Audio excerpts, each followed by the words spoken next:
नमस्ते सभ्य श्रोतागण। आपके साथ हम कुछ ऐसे प्रचलित शब्दों की व्याख्या साझा कर रहे हैं स्वाध्याय श्रृंखला में। जो शब्द लगभग प्रचलित तो हैं, लेकिन उन शब्दों में कुछ थोड़ा सा समझने में अंतर हो जाता है। उन्हीं शब्दों में से आज एक बहुचर्चित शब्द हम लेकर आए हैं, जिस शब्द को सब लोग प्रचारित करते हैं, बोलते हैं और वो बहुत ज़्यादा प्रयोग में आता है। उस शब्द का नाम है विद्या। तो विद्या शब्द इतना प्रचलित है कि सब लोग उसको प्रयोग करते हैं, जानते हैं विद्या शब्द के अर्थ क्या हैं और विद्या होती क्या है और विद्या की विस्तृत व्याख्या प्रामाणिक रूप से क्या है। तो यदि हम शब्दकोश की दृष्टि से देखें तो विद्या जो है उसके बारे में डिक्शनरी या हमारा शब्दकोश कहता है कि शिक्षा आदि द्वारा उपार्जित ज्ञान। दूसरे शब्दों में हम इसको ज्ञान भी कहते हैं और हम यूँ भी कह सकते हैं किसी विषय का विशिष्ट ज्ञान। और यदि विद्या के बारे में थोड़ा सा और भी समझें तो इसको जोड़ते हैं हम एक शब्द से, शिक्षा से। लेकिन शिक्षा में और विद्या में, इन दोनों में यदि हम थोड़ा अंतर देखें तो हमारा शब्दकोश शिक्षा के बारे में कहता है पढ़ने अथवा पढ़ाने की क्रिया, उसको शिक्षा कहते हैं। देखिए दोनों में अंतर आया है। शिक्षा के बारे में कहता है शब्दकोश कि पढ़ने और पढ़ाने की क्रिया, और दूसरा फिर शिक्षा को जो हमारे 6 वेदांग हैं उनका एक भाग भी माना है। शिक्षा को जो 6 वेदांग हैं उनका एक भाग माना है। 6 वेदांग कौन कौन से हैं जी? एक तो है सबसे पहले शिक्षा, नंबर 2 कल्प है, नंबर 3 व्याकरण है, नंबर 4 निरुक्त है, नंबर 5 फिर छंद है और नंबर 6 ज्योतिष। ये जो 6 हैं, इन 6 में से एक शिक्षा है। तो जब विद्या को हम शिक्षा से जोड़ते हैं तो शिक्षा का अर्थ हम पाते हैं कि पढ़ने अथवा पढ़ाने की क्रिया।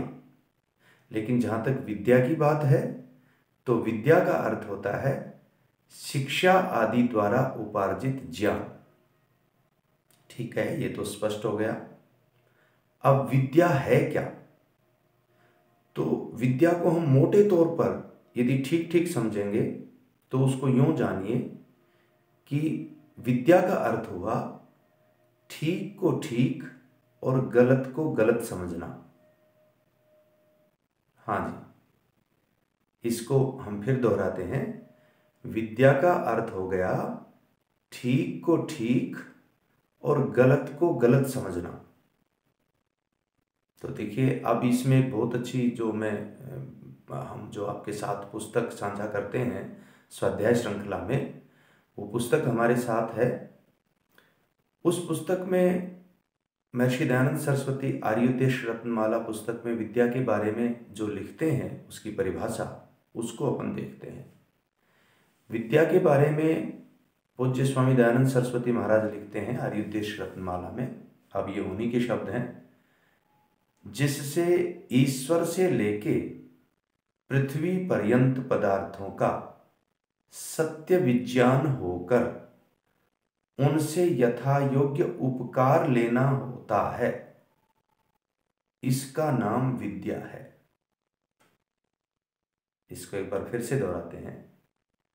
जिससे, विद्या के बारे में महर्षि दयानंद के शब्द, जिससे ईश्वर से लेके पृथ्वी पर्यंत पदार्थों का सत्य विज्ञान होकर उनसे यथायोग्य उपकार लेना होता है, इसका नाम विद्या है। तो अब ये स्पष्ट हो गया कि ईश्वर जो तत्व है, उस तत्व से लेकर के पृथ्वी पर्यंत जितने भी पदार्थ हैं, तत्व हैं, उनका सत्य विज्ञान होकर, सत्य का वही अर्थ आ गया, सत्य विज्ञान होकर उनसे यथायोग्य उपकार लेना होता है, उसको विद्या जानिए। अच्छा, तो विद्या कितने प्रकार की हो सकती है, यह भी प्रश्न है। तो विद्या के दो प्रकार हैं। एक विद्या जो हमें भौतिक जीवन में काम आ रही है, हमारी उन्नति करवा रही है, जिस विद्या से इस भौतिक संसार में पदार्थों का ज्ञान होता है, जैसे मकान कैसे बनाना, कारखाने कैसे बनाना, किस तरह से वस्तुओं का प्रयोग करना, कृषि का कैसे किस ढंग से विकास करना, सामूहिक लोगों में किस तरह से ज्ञान का प्रवाहित करना, आदि आदि, जिससे हमारा भौतिक विकास होता है, इस विद्या का नाम है अपरा विद्या। ये विद्या अत्यंत आवश्यक है, इसके बिना जीवन सुखमय नहीं हो सकता। परंतु फिर जब जाकर के देखते हैं तो क्या ये अंतिम है, इसी से सुख मिल जाएगा? ये सुख तो इंद्रिय सुख हुआ। जैसे इस विद्या का नाम, पहले तो समझिए, विद्या के दो भागों में इस विद्या का नाम हुआ अपरा विद्या, जिससे भौतिक उन्नति हुई। परंतु यहां जो विद्या, दूसरी विद्या आने वाली है, वो मुख्य विद्या बताई। इस विद्या से तो, अपरा विद्या से तो पदार्थ का ज्ञान हो गया, परंतु एक विद्या सर्वोत्तम विद्या है, जिसका नाम है पराविद्या। अब पराविद्या क्या है जी? पराविद्या है जिसमें उपनिषदों का, वेदों का तत्व ज्ञान, यानी ईश्वर, जीव और प्रकृति, यूं कहिए कि ब्रह्म विद्या को पराविद्या कहते हैं। और पराविद्या से शांति और आनंद की प्राप्ति होती है। इससे तो सुख बढ़ता है, अपराविद्या से। तो सुख का मतलब इंद्रियां जिसको प्राप्त करके तृप्त होती हैं, ऐसी विद्या अपराविद्या है, उससे तो सुख बढ़ा। लेकिन एक और तत्व है आत्मा, और एक तत्व है परमात्मा, एक तत्व है प्रकृति। इन तीनों में जो हमें प्रकाश देता है, वह विद्या कौन सी है? वह विद्या है पराविद्या। इसलिए हमें पराविद्या का भी अध्ययन करना चाहिए। और एक महात्मा हुए हैं उज्जैन में, वो भर्तृहरि, उन्होंने तो विद्या के बारे में बड़े सुंदर सुंदर श्लोक लिखे हैं।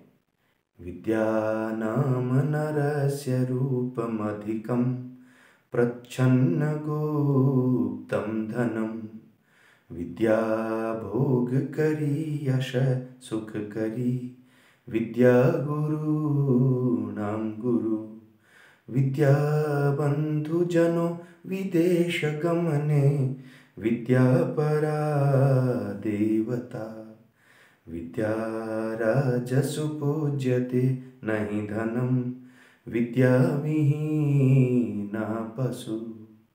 वे विद्या से रहित व्यक्ति को पशु बताते हुए कहते हैं कि विद्या मनुष्य के रूप को और ज्यादा सुशोभित कर देती है। यह गुप्त धन है, विद्या भोग देने वाली है, यश देने वाली है, विद्या गुरुओं का गुरु है, विद्या विदेश में जाने पर भाई के समान है, और विद्या देवता है, विद्या की राज्य में पूजा होती है, और विद्या के बिना व्यक्ति पशु के समान है। इसलिए ऐसी है ये प्यारी विद्या। तो आओ हम सब विद्या को जाने। तो आज का जो हमारा शीर्षक था विद्या, समझते हैं कि आप विद्या को भली भांति समझ गए होंगे। विद्या का अर्थ होता है ज्ञान। इन्हीं शब्दों के साथ आज की वीडियो में इतना ही। अगली वीडियो में किसी और शब्द के साथ। धन्यवाद।